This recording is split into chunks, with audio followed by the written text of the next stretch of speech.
Welcome to Woodville, Mississippi and Beth Israel Cemetery. Jews arrived in Woodville in the 1820s, many working as merchants who were closely tied to Jewish wholesalers in nearby New Orleans.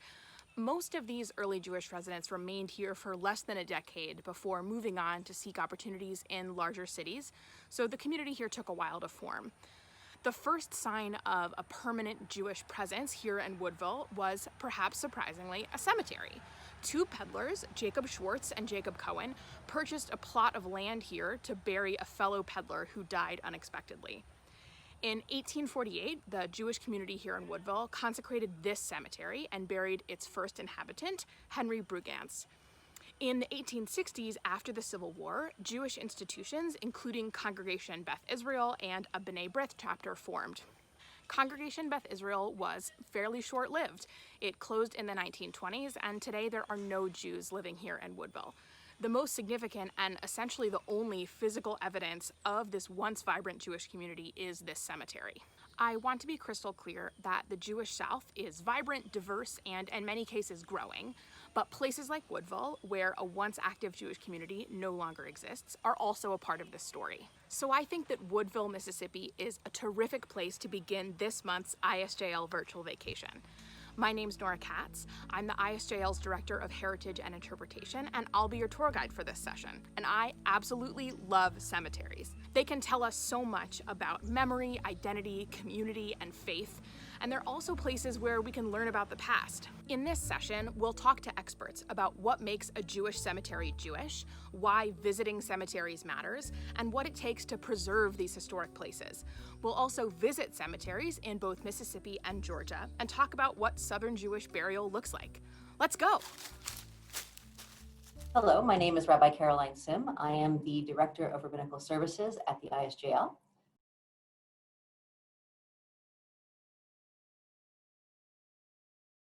So one of the things about a Jewish cemetery is that it can look like a lot of things and take many forms. It also depends on when in history you're talking about. There are some things that are common amongst all of them, and then of course, like anything else, there are traditions and conventions that change over time. One of the things you'll notice about a cemetery is that it's usually bound by something, a fence or a wall or something like that, to give a boundary and a border. And the reason is that in traditional Judaism, you have different states of cleanliness, which allow you to do or not do certain things. So usually entering a cemetery, you'll see a spigot, so you can wash your hands upon entering and leaving. But it also plays into that idea with the wall of having a boundary of where you're affected by that impact. The older the cemetery is, the less orderly it'll be. Like, we have this idea in our heads of these cemeteries being really neat and even rows, and that's a more modern convention. If you look at even ones that are from, the early 1800s, they're not necessarily going to be that orderly. There's also some differences between Ashkenazi versus Sephardic cemeteries.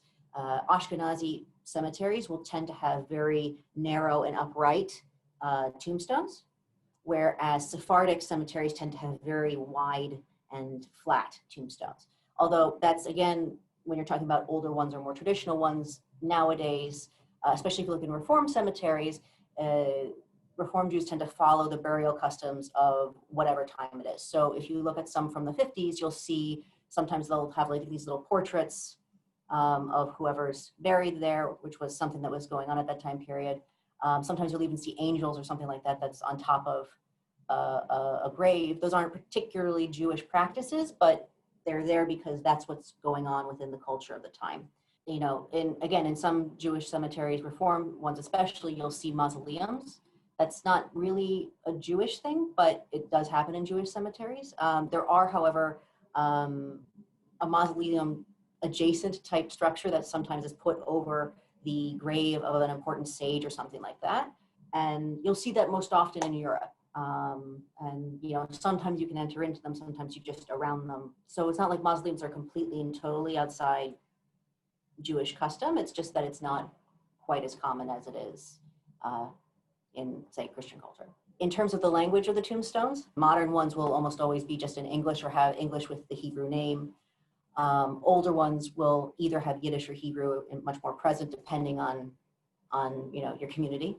And of course, especially if you're talking about ones that are before the 1900s are really, you'll sometimes see symbols, imagery on tombstones, which you might think is odd because we have the prohibition against graven images, but this is one of those exceptions to the rule.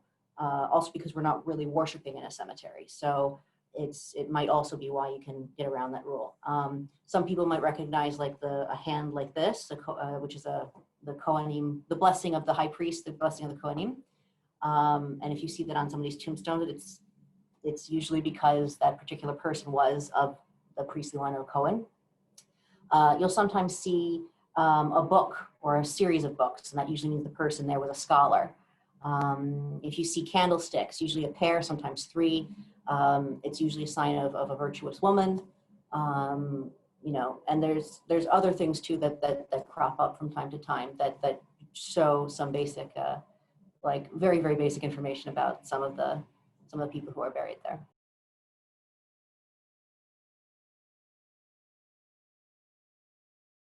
And in the most traditional sense of the word, and in say more orthodox contexts, the person would be wrapped in linen.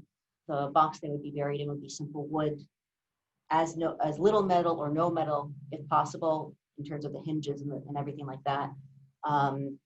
Because the idea is that, ashes to ashes, dust to dust, right? Not to try to prevent decay. And in that sense, you wouldn't embalm the person either. You would not do anything that would disrupt normal biological processes.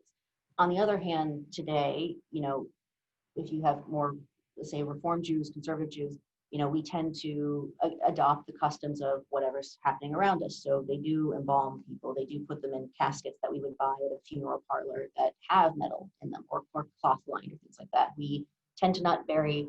We tend to, try to dress the person we're burying in some special garment, whether that's something that they chose specifically or that they loved or that they're comfortable in, or, usually there's some thought that goes into that.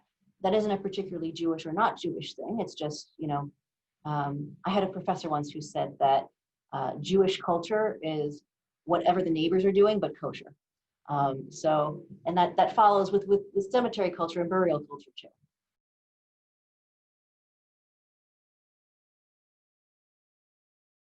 One of the most beautiful things about burial culture, about Jewish burial in general, is that it provides us with the opportunity to give the highest mitzvah in the entire religion, because it's something that somebody can't pay back, right?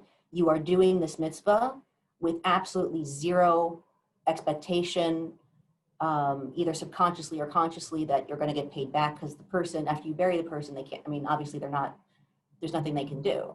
And you're doing this solely for their benefit and the benefit of their families. And that's something that I find really beautiful, that we value not only the person as they lived, but also in taking care of them after they die.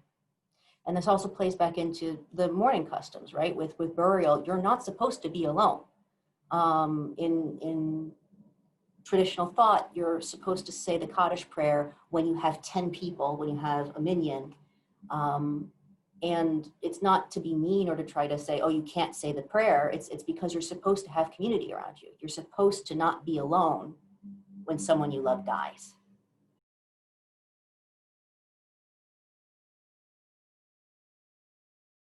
So in synagogue how there's a committee for everything? That also includes death. There's actually like a rabbinically instituted burial committee that we're all supposed to have. It's called the Chevra Kadisha, the holy siblinghood, I suppose. You're supposed to remember the person as they were in life, not as they were in death. But you still need to prep a body for burial, right? The person needs to be washed. They need to be either wrapped in linen or clothed. They need to be put in the box, and they need to be, there's logistical realities to the situation, and a Chevra Kadisha in part makes sure that the family members don't have to worry about that stuff, that the person can be cared for and the mourners can be cared for.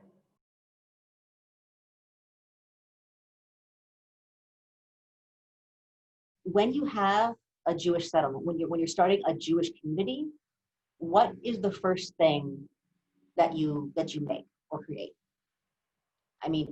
most people would probably say, okay, a synagogue or a school, but no, it's a cemetery. You don't have a Jewish community until you have a cemetery.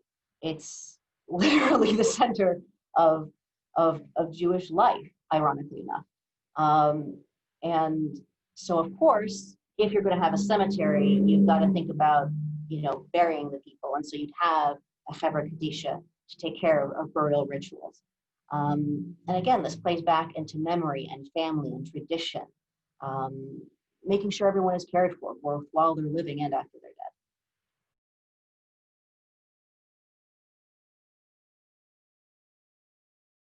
Memory, tradition, and history are integral to Judaism. They're present in almost all of our prayer services. We talk about the matriarchs and the patriarchs, even though they existed thousands of years ago.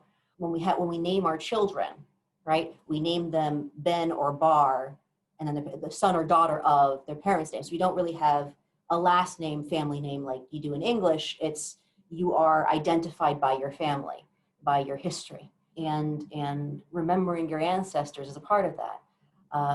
Also, as just part of the religion, a lot of us are familiar with mourning customs of sitting Shiva, the 7-day period of mourning directly after burying somebody. The idea of Shloshim, the first 30 days of mourning, or the first year where you need to say a particular prayer, a Kaddish prayer, every single Friday for that year, and then once again on the anniversary of their death. These are not things that are just, customs that arose. These are things that rabbis legitimately put down as part of Jewish religion, because they recognize these bonds of family, the need to remember and the comfort that brings. And they recognize the idea of the grieving process of the fact that for those of us who are still here, just because somebody dies doesn't mean that relationship goes away, even if one of the people in that relationship isn't here. The love and the connection that was there when that person was alive is still there, even if the person is dead. So to me, that's why cemeteries are important, and why that connection to our dead still exists and persists. So I'm here at Beth Israel Cemetery in Woodville, Mississippi, and I've been noticing some interesting things here that I think touch on a lot of the themes and ideas that our other presenters are talking about in this session. The first thing has to do with these two headstones that I'm standing in front of right now. I believe that they're the headstones of brothers because they have the same last name and they're pretty close in age. But you can see on this headstone, and I'll give you a close-up, that both of these men were born in Kingston, Jamaica, right? And so right here in this cemetery, we have this really interesting physical evidence in small town Mississippi of this sort of larger Gulf, Caribbean, Atlantic Jewish history that we know is a part of sort of the pattern of the Jewish South. And so getting to see that here in this small town of Mississippi in this cemetery is really cool. I also wanted to point out this headstone. I was really excited when I saw this one when I walked into the cemetery, because I happen to be a fan of headstone iconography and symbolism, because it's this whole sort of world of symbols and gestures that tell us something about the life of the person who is buried here. So Rabbi Sim mentioned to us that many Jews sort of adopted the aesthetic burial traditions of whatever community they were living in, and this person is no exception. This is the headstone of a young boy. It appears that he died when he was 18 years old, and his headstone is this broken off column, and typically in cemetery symbolism, a broken off column is a symbol of a life cut short and work that is unfinished. And I love this symbolism, and I love seeing it here in Woodville. So we began our session in Woodville, Mississippi, but it's not going to end here. Next, we're headed to Oakland Cemetery in Atlanta, Georgia, a Victorian garden cemetery with a rich Jewish history. Well, my name's Marcy Breffel. I am the education manager at Historic Oakland Cemetery, which is in Atlanta, Georgia. And Oakland is one of the oldest historic sites in the city of Atlanta. It was founded in 1850, and we are a 48-acre cemetery, city park, recreational space that's still really popular for, visitors of all ages to come to see kind of the history of Atlanta. And we have about 70,000 residents. And we call everyone buried at Oakland a resident, since that is their eternal resting place. But we're still an active cemetery. We have about 12 to 15 burials a year at Oakland.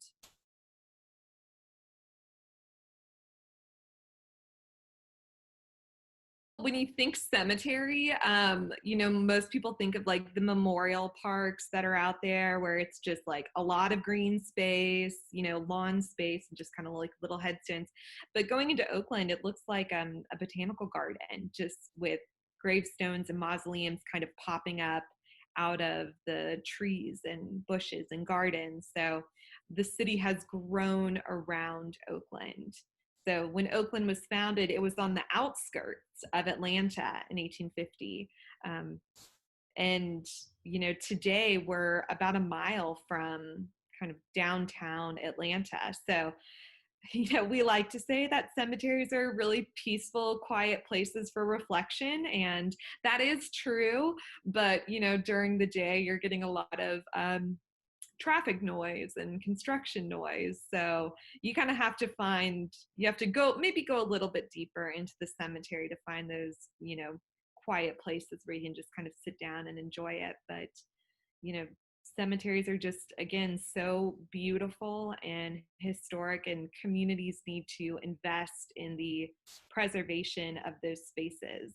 The organization that I work for, the Historic Oakland Foundation, we've been around since 1976, and our mission is to preserve, restore, enhance, and share Oakland.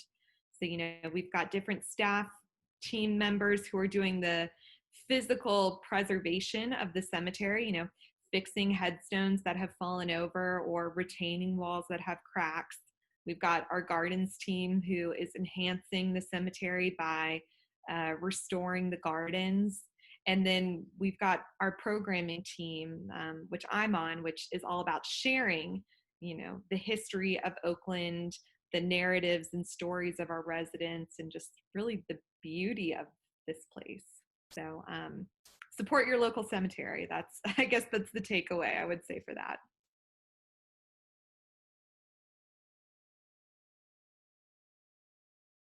Okay, like you think about cemeteries in the 18th century, that they're usually attached to a church or a house of worship.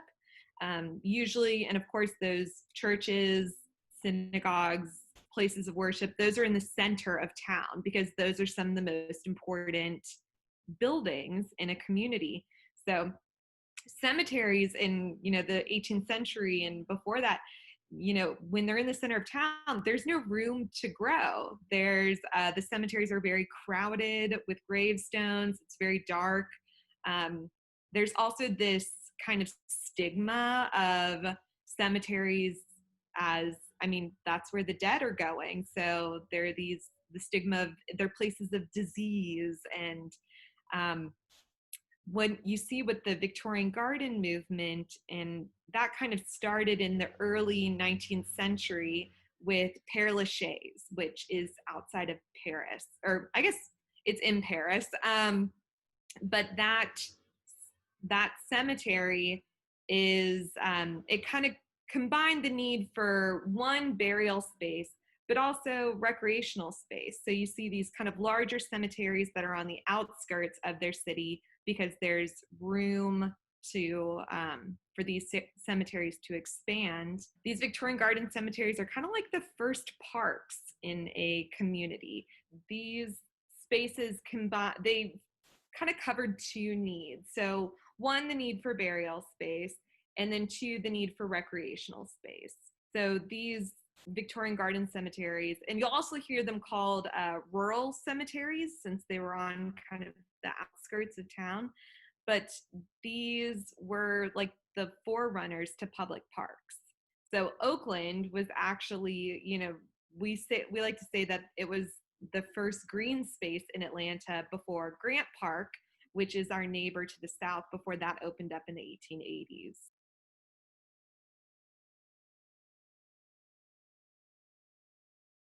So basically, from 1850, when Oakland was founded, until the early 1880s, Oakland was the only cemetery in town. It was the only municipal cemetery.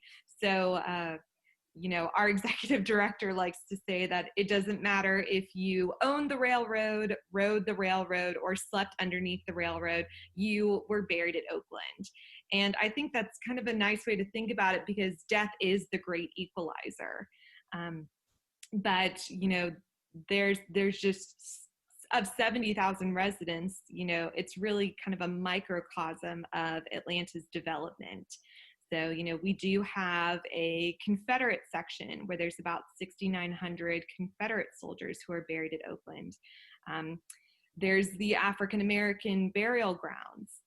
Oakland burials were segregated by race, basically from the early 1850s until the 1960s, when all public facilities in Atlanta were desegregated.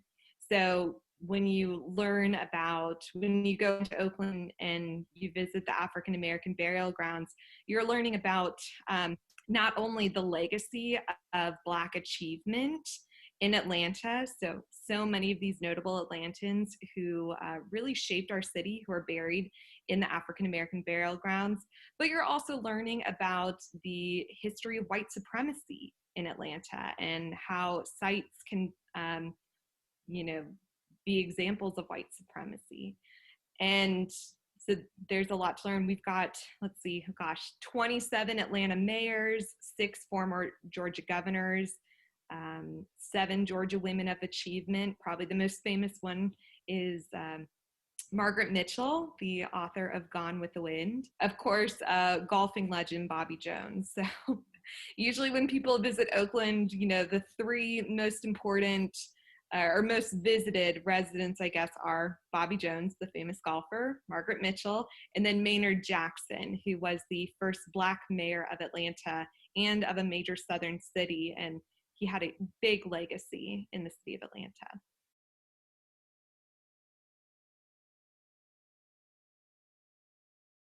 Oakland, 48 acres, but it's divided up into several different character areas. And several of those character areas are related to the Jewish residents who are buried at Oakland. So we have 3 Jewish burial sections. There is Old Jewish Burial Grounds. It's the oldest in Oakland, and it's actually the second oldest in the state of Georgia, with the oldest Jewish cemetery being in Savannah. But so our 3 sections, there's Old Jewish Burial Grounds, there is Jewish Flats, which is flat, and then we have Jewish Hill, which is on a hill. So we're not that original with names, but it's just makes it easier for staff and visitors to kind of make their way around Oakland. And each one of these areas is, different in style, and of course the people who are, buried or interred there, but just they each have their own kind of distinct characteristics. So Old Jewish Burial Grounds, this section, Oakland was founded in 1850. And Old Jewish Burial Grounds, that is part of the original section of the cemetery. So when Oakland was founded, it was 6 acres and then grew to its present size of 48 acres. But Old Jewish Burial Grounds sits on the southeastern corner, essentially, of the original section. And that dates to 1860. And that section was deeded to the Hebrew Benevolent Society, which was basically a mutual aid organization that was founded for new Jewish arrivals to Atlanta. Jewish immigrants from Europe are kind of one of the first, immigrant groups that you start seeing arrive in Atlanta after the city was founded in the 1830s, 1840s. And Old Jewish Burial Grounds, there's only about 48 burials there, and they're all chronological. In other sections of the cemetery where you see families that are together, so a family would buy a lot, and so you'd be resting with your loved ones for all eternity. This section, it was just kind of like whoever, as a person died, they were buried, and then the next person that died was buried right beside them. And so it quickly filled up, Old Jewish Burial Grounds did, which then created the need for more burial space at Oakland. And so later on, that Hebrew Benevolent Society, which later became the Hebrew Benevolent Congregation, purchased more land in 1878, and that was known as Jewish Hill, the particular section. And then another purchase was made in, I believe, 1892, and that was Jewish Flats. So Jewish Hill, you'll see residents, notable Atlantans like Morris and Emanuel Rich, who founded Rich's Department Store, which became this kind of iconic brand and department store in downtown Atlanta. You see people like Dr. Joseph Jacobs, who owned the pharmacy where the first Coca-Cola was first served in 1886. And, you know, Coca-Cola is that narrative and the story of Atlanta are just so intertwined. So I feel like you can't talk about Atlanta without talking about Coke. And Jacob Elsis, who was a Jewish immigrant. He had been born, I believe, in Germany and came over to the United States, and he started a factory, the Fulton Cotton and Bag Mill, where they made cotton bags for animal feed, for flour, for salt. And that factory was just on the other side of Oakland's wall. So kind of a part of our neighborhood. And you'll see those residents in Jewish Hill. Jewish Flats is, I think, one of the most visually interesting places in the cemetery, because you actually see two different Jewish congregations share that section. So the Hebrew Benevolent Congregation sold about half of, one of their burial lots to the Ahavat Hakim synagogue. And the congregants of Ahavat Hakim, these were mainly Jews from Eastern Europe, from Russia. They were more orthodox in their beliefs, and the visual style of the burial grounds of Ahavat Hakim members looks completely different than some of the other sections. You see, if anyone's ever been to, the Jewish cemeteries that you see in Europe, like the famous Jewish cemetery in Prague, where all of the gravestones are really close together and very ornate, and you see Hebrew on one side, English on the other. That is the style of the Ahavat Hakim section.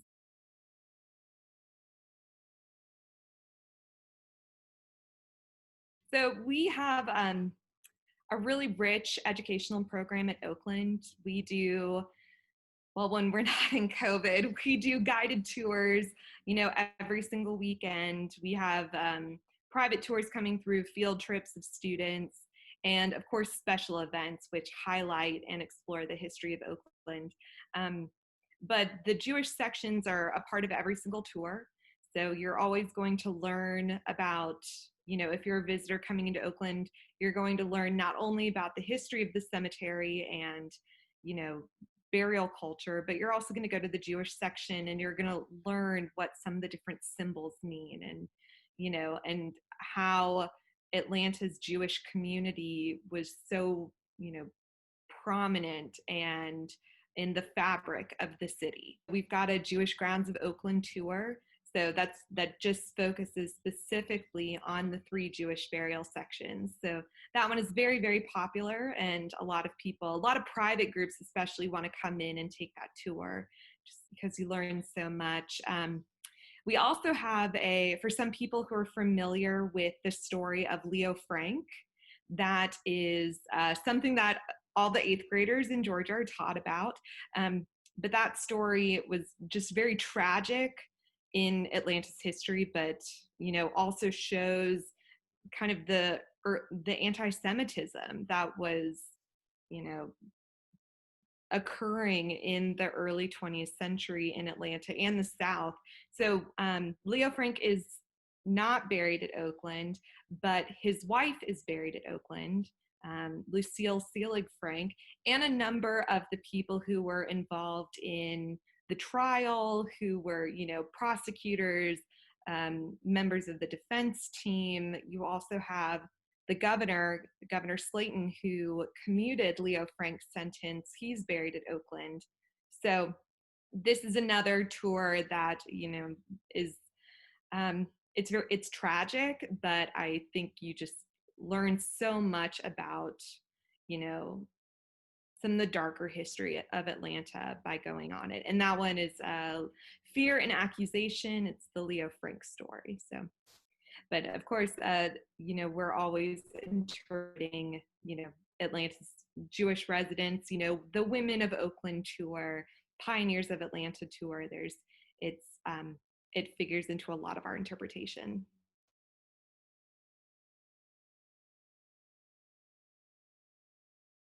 You can just tell so much about a community just by going to the cemetery.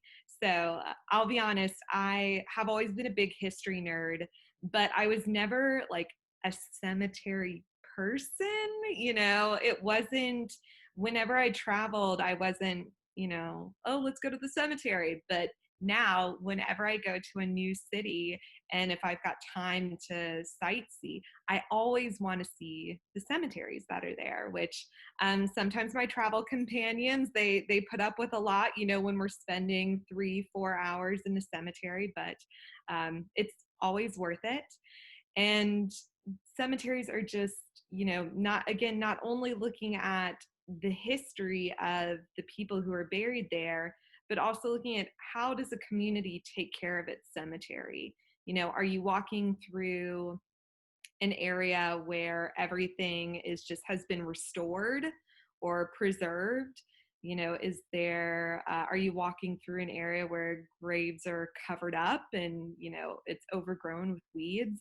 So thinking about, you know, how do people value their history?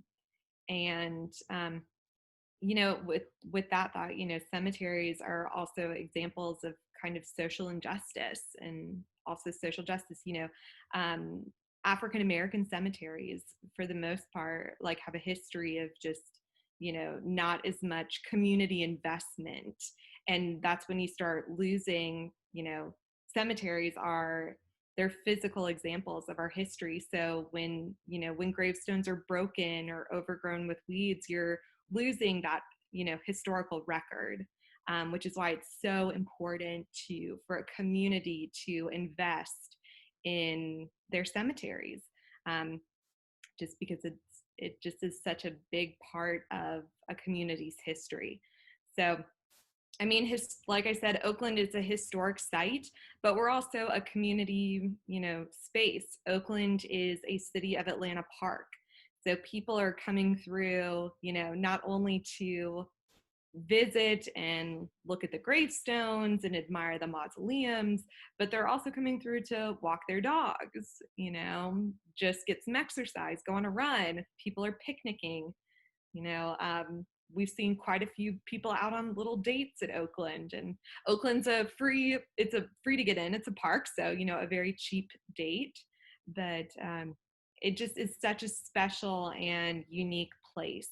And I think any town can kind of look at their cemeteries and, you know, if you're not looking at your cemetery as unique to your community, then you need to think about why that is.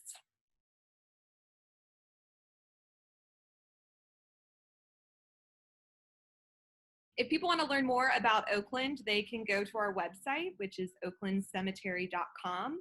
And there you can just learn about kind of, again, the different tours that we offer, the different special events, how we're restoring the cemetery, which is, you know, we only have, like I said, Oakland's 48 acres, but we only have about 30% of the cemetery has been restored.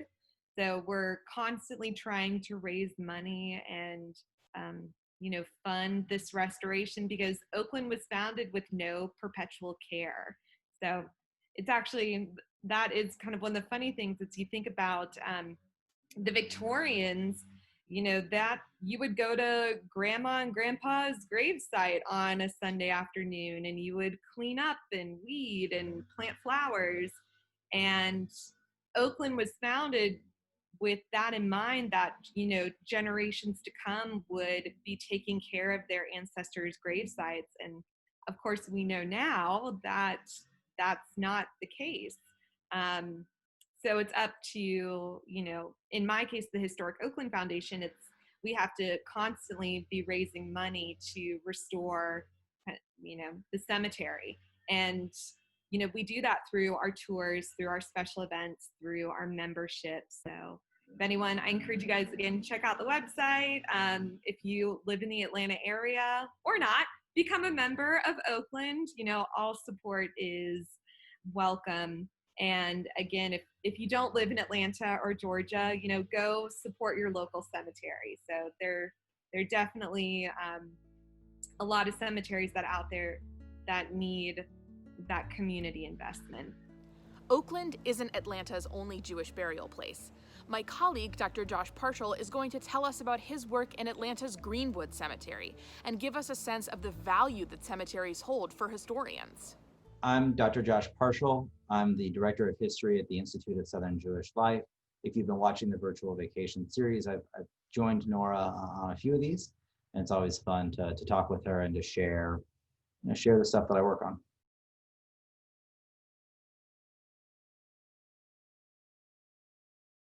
Greenwood Cemetery was founded in the early 20th century. It's southwest of downtown Atlanta. It contains a number of different sections. It contains some very large Jewish sections. It contains some smaller Jewish sections. There's a Greek section, which has a little church in it, I've been told, as well as a section of Chinese burials. So it's a place where you get to really see, I think, the ethnic diversity of Atlanta in the early to mid 20th century in particular. And I went there myself while I was doing research on my dissertation, which is about the workman's circle or the arbiter ring in the South, because I had heard that there was a workman's circle section to the cemetery there in Greenwood.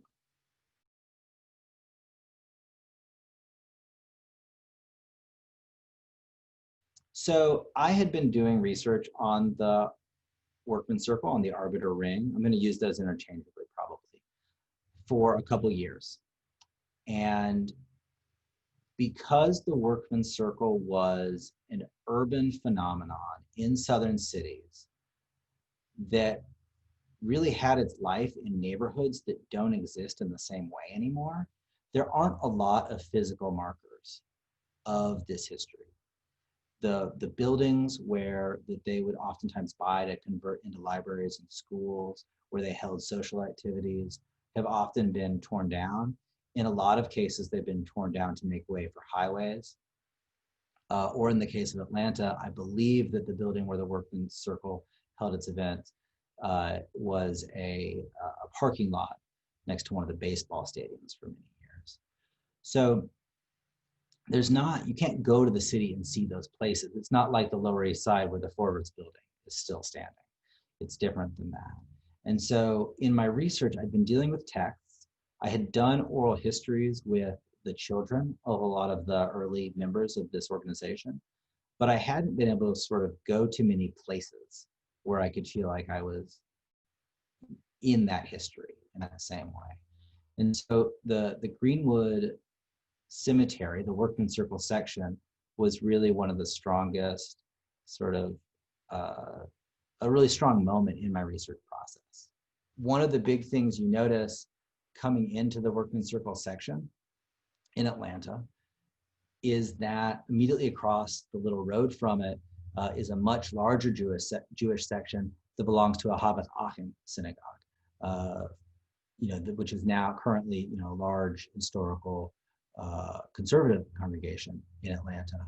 And it's a good reminder that for me, that the folks that I was interested in were such a small minority of the Jewish community there in Atlanta. You've got this much larger Jewish section that really dwarfs the part that I was looking at.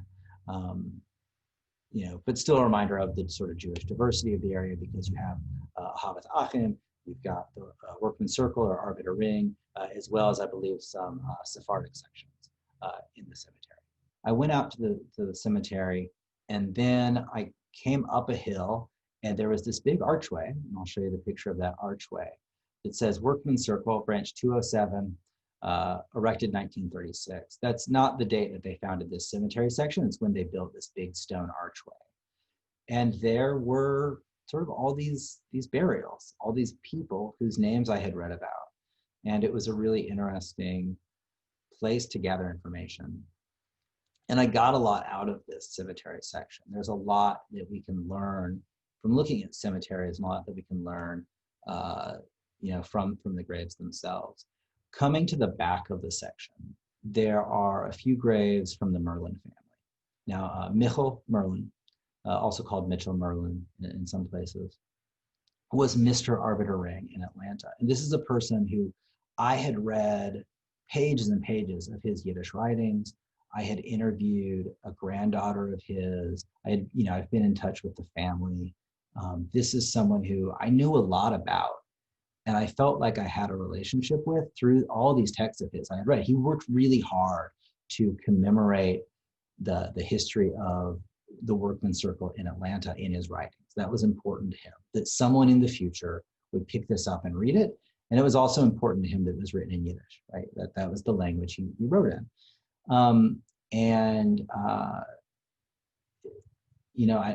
If I remember correctly, I sort of came to the back, I saw a Merlin headstone, because there are other family members there. He was one of several siblings. And then I came to his actual grave marker, December 15th, 1885 to July 28th, 1969 for his dates. And I had a really emotional moment. I said hi to him.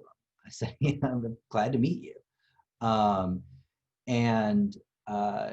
It was pretty powerful for me to sort of finally, again, be in a place where this memory, this history is sort of physically sustained in a way that it's not in most places in the South. The last thing I'll say about it is I was able to take pictures of every headstone in the section, and then put together a spreadsheet of dates. And I learned something really interesting. It sort of affirmed what I would have suspected, but the dates on these headstones for everyone born before 1900, if you take those dates and place them in a graph, what you get is a fairly even, regular distribution that centers around, say, the mid to late 1880s. And it shows pretty clearly that first generation of working circle members, the immigrants who founded the organization in Atlanta, were really folks who came of age in the lead up to the failed revolution of 1905, 1906 in Russia. And it fits the narrative that you get out of their histories. But you can really clearly see that the sort of prime first generation of members came from a really specific cohort and had a somewhat common set of experiences. They come of age in Eastern Europe during an era of industrialization, of internal displacement. These are people that would be born in one town and probably move to a larger city to work in an industrial setting prior to emigrating out to the United States. And they seem to have shared common experiences, and their headstones, their dates really reflect that.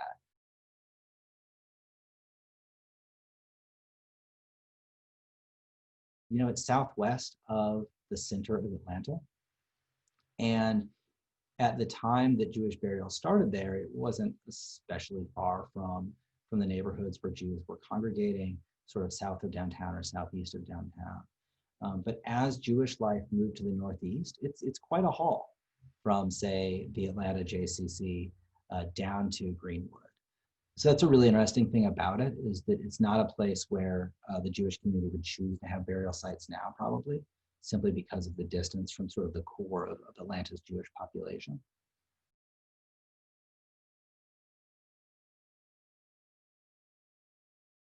You can get some idea of how traditional someone might have been, or how traditional their community might have been. Do they have large headstones with ornate carvings in them, or are we looking at something that's a little bit more simple? That tells us both about sort of their traditionality. It tells us also about their economic situation. Who can afford what kind of memorial? You can tell some things about you can familiarize yourself with sort of the traditional engravings of Jewish headstones.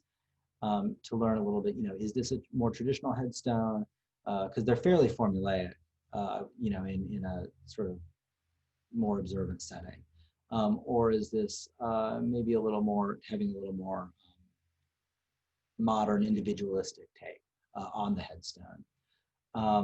You can read that sort of whole system of symbology, right? Are we looking at, if you see say a sheep next to a crib, obviously you're looking typically at the burial of an infant. Do you see the cut down tree? Are there other markers that tell you something about the life of that person? In some cases, and this is so helpful when you have it, in some cases it lists hometown, which is a wonderful piece of information to have if you're trying to tell the transnational story of a Jewish individual or of a Jewish community. And again, I think thinking about where the cemetery is tells us about the sort of movement of Jews within a city, especially in these larger cities. Where the cemetery is tells us what was convenient to the hubs of Jewish life 50 years ago or 100 years ago or more. And seeing what other organizations or ethnic groups are buried nearby. So it's interesting to see. Often I think you'll see one Jewish group establish a cemetery and own land, and another Jewish cemetery get established nearby. Well, it may well be that one organization purchased plots from the other organization that might tell you something about cooperation. And again, sort of seeing what other ethnic groups are nearby, can tell us about sort of a multi-ethnic life that was happening, in this case, in downtown Atlanta, or central Atlanta at least. Even as the relative absence of African-American plots, right, tells us that during the heyday of this cemetery as a burial site, right, African-Americans were excluded. And I believe that is the case for Greenwood Cemetery. Let's head back to Mississippi for a moment to get a sense of the type of cemetery that Marcy and Josh are talking about. A city cemetery that includes burials from many different groups, including Jews. Welcome to the Natchez, Mississippi City Cemetery on the beautiful bluffs above the Mississippi River. The Mississippi River is over that way. We visited Natchez during session 2 of the virtual vacation, and if you haven't seen that session, you really should check it out. It's on our website. But I wanted to bring you back to show you this beautiful place, but also to give you sort of an example of a Jewish cemetery that is contained within a larger city cemetery. There are 3 distinct Jewish sections within the larger Natchez City Cemetery. The first is the Old Jewish section, which contains a lot of Natchez's 19th century Jewish burials.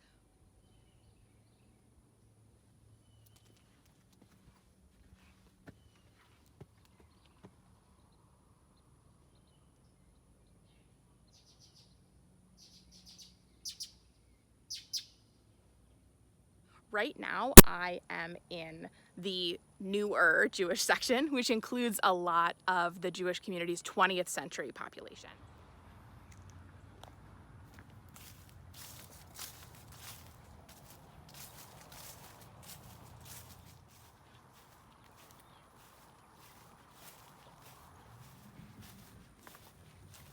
And then back down the hill, right next to the Old Jewish section, are some more recent Jewish burials.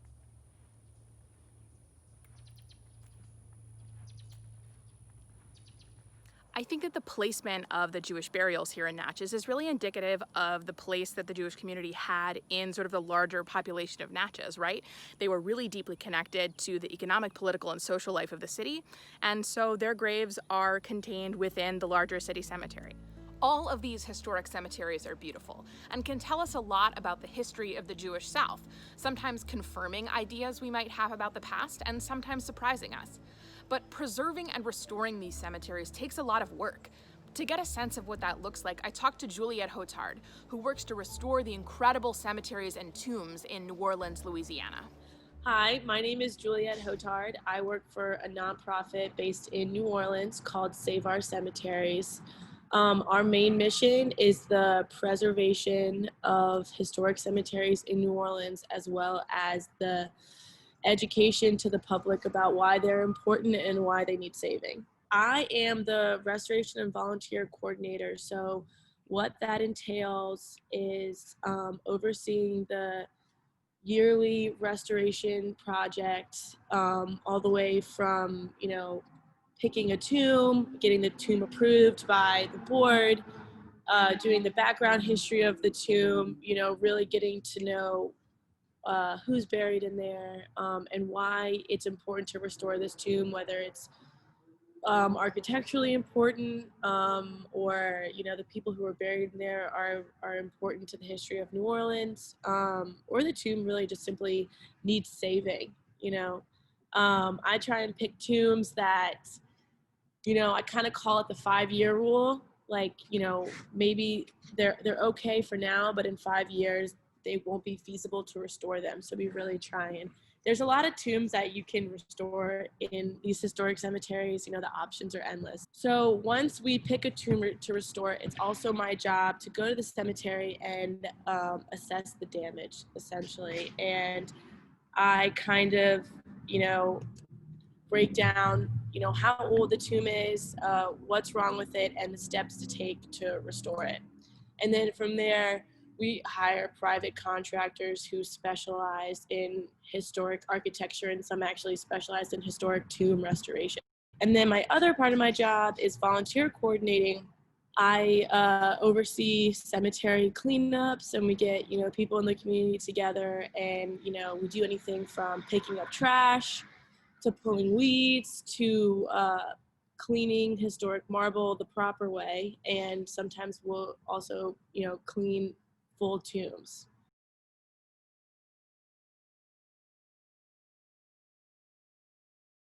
Funds permitting, we really aim to work on at least one tomb a year.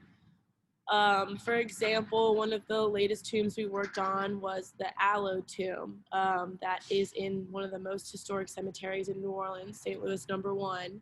And it was referred to by tour guides as the faux Laveau tomb because, one day some tour guide who was probably tired of waiting in line for Marie Laveau's actual tomb told their group of tourists that this is where Marie Laveau is actually buried. And so that started a terrible cycle of graffiti and people drawing X's on the tomb, people leaving so-called offerings at the tomb, and people trying to peek into weak spots in the roof, which ultimately led to the roof collapsing. So, Save Our Cemeteries picked the Aloe tomb to kind of, show that this graffiti won't be tolerated. It's not some sacred ritual, and it kind of, we need to right the wrong. So I got to look into the history of this tomb, and it was for the Aloe family, which was a family of French and Belgian painters, and they did a lot of really cool portraits for the upper class of the city of New Orleans. They were just a really interesting family as a whole. So I went in the cemetery and I kind of assessed what was wrong. The roof was completely collapsed in, the plaster was failing, and of course there was graffiti everywhere. And then we raised the funds to hire a private company to go ahead and restore that tomb completely. And we actually found that the tomb was originally lime washed blue. So we were allowed to give it a nice fresh coat of blue lime wash, and now, it looks amazing. And now when tour groups go by, it's no longer the faux Laveau tomb, it's now the tomb of Alexander Aloe and his family. I work for a private restoration company as well, and I actually did the restoration for the Aloe tomb. There's not many people that do this type of work. There's, I think, 3 companies in the city that do it. A lot of the times, the work that I get to see it all the way through, which is awesome.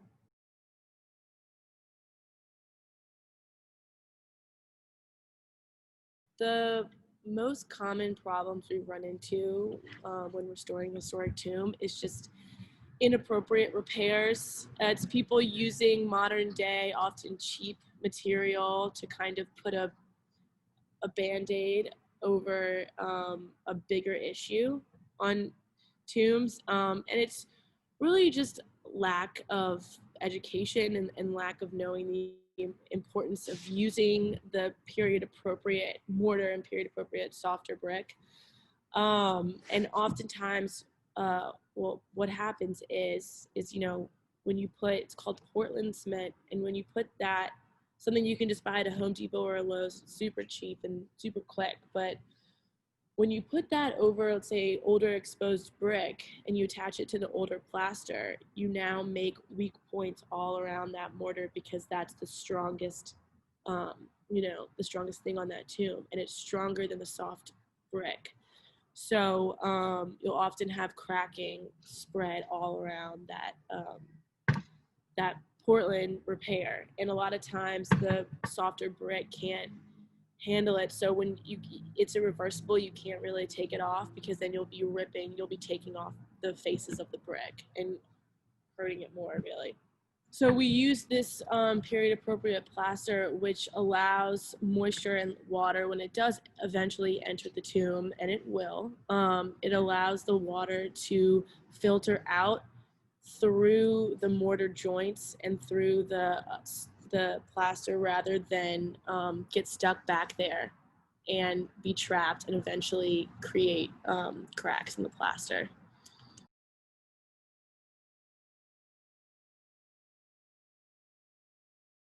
When we start on working on a tomb, and like you said, if it's like really degraded, and it's kind of hard to, see what was original, what I'll first do is kind of, get an idea of when it was built.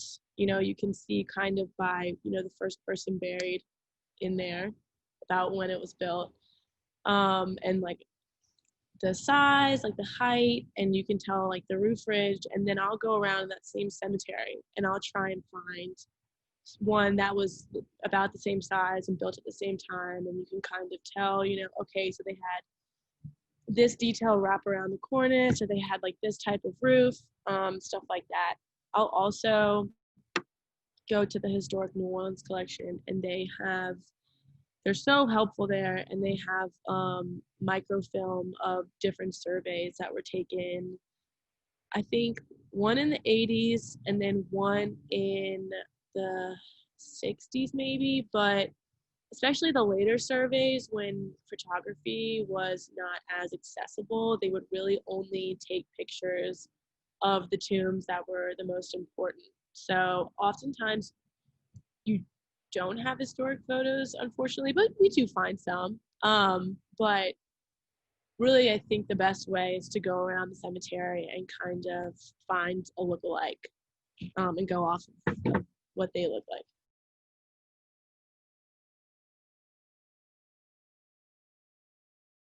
The Jewish cemeteries in New Orleans, which are magnificently kept up, by the way, they're in great condition. I've never had to work in one because they're all in great condition. They have what are called copings, which is a type of tomb, you could say. It's like a low wall, basically, like a wall surrounding, and then sometimes it's covered in grass and sometimes it's covered in rocks. But that, I think, is how they keep their tradition, because they're buried in ground, but they still kind of have some protection from the elements, by burying a little bit above ground. And you can also bury multiple people in copings. I want to say it's a little bit more than a year and a day, but you'll see on headstones there are multiple people buried in these copings.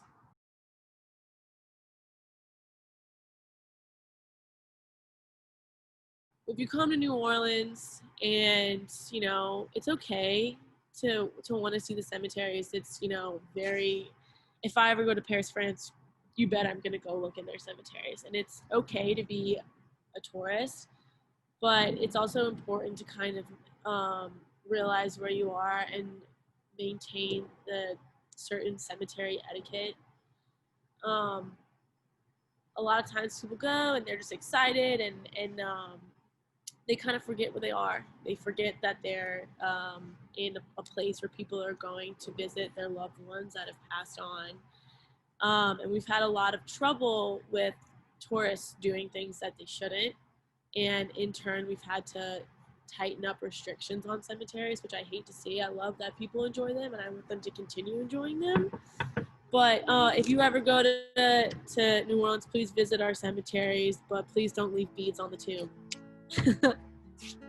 Now that we've met these incredible scholars, educators, and preservation professionals, and now that we know a bit more about Southern Jewish cemeteries, let's add one more Mississippi cemetery to our virtual itinerary. Welcome to Lexington Oddfellows Cemetery in Lexington, Mississippi. This cemetery has what might seem like a strange but familiar name. The Independent Order of Oddfellows is an international fraternal organization that first appeared in the U.S. in 1819. A chapter of the organization was founded here in Lexington in 1849, and they purchased the land to build this cemetery in 1851. Now, the Oddfellows have chapters all across the United States, and often they're affiliated with cemeteries. The Oddfellows say that their mission is to visit the sick, relieve the distressed, bury the dead, and educate the orphan. And so there are many cemeteries across the country that have that name Oddfellows attached to them. Lexington residents from all walks of life are buried here. There is a Jewish section of this cemetery, which is independently owned and managed by Temple Beth El. But the temple is no longer operating, so the Jewish community has partnered with the group currently running the cemetery to make sure that all of these graves are maintained in perpetuity. Let's take a look around. Jews arrived in Lexington in the 1830s, and the town's first Jewish resident was Jacob Sontheimer, who was originally from what is now Germany, who was the caretaker of an elderly plantation owner. And when this plantation owner died, he left the plantation to Sontheimer. Sontheimer enslaved 14 people, as listed in the 1860 census, and he also ran a general merchandise store in the town of Lexington beginning in the 1840s. After Reconstruction, Sontheimer's daughters ran a sharecropping furnishings business, and the business became one of the largest in the state. And Rosa Sontheimer, one of his daughters, became Mississippi's first ever individual female millionaire. Right now, I am in the Sontheimer family plot at Lexington Oddfellows Cemetery, where 8 members of this prominent Lexington Jewish family are buried. The Lexington Jewish community saw most of its growth at the turn of the 20th century. The Lewis Grocery Company, which was established by Morris Lewis in 1922, was a major catalyst for that growth, as many Jews came to Lexington and Holmes County to work for the business. Temple Beth El, Lexington's synagogue, is no longer active, but a widespread network of Lexington Jews maintains a strong connection to this place. One of my favorite things about this cemetery in particular is that the interconnectedness of the Lexington Jewish community is really on display. The Jewish community here was never huge. It's one of the smallest Jewish communities in Mississippi to actually have its own synagogue, and so a lot of these families are really connected to each other, especially through marriage. The visual language on a lot of the headstones, especially in some of the larger family plots, is really, really similar. And you can see in people's last names and dates of birth and death how connected this community really was. We've talked about how you can see this physical evidence of these larger themes in Southern Jewish history at cemeteries like this one. And that's something that I love about this place, because as much as all of these families and individuals are unique, and as much as life in Lexington was this singular experience, it's also part of this larger story of small town Southern Jewish life.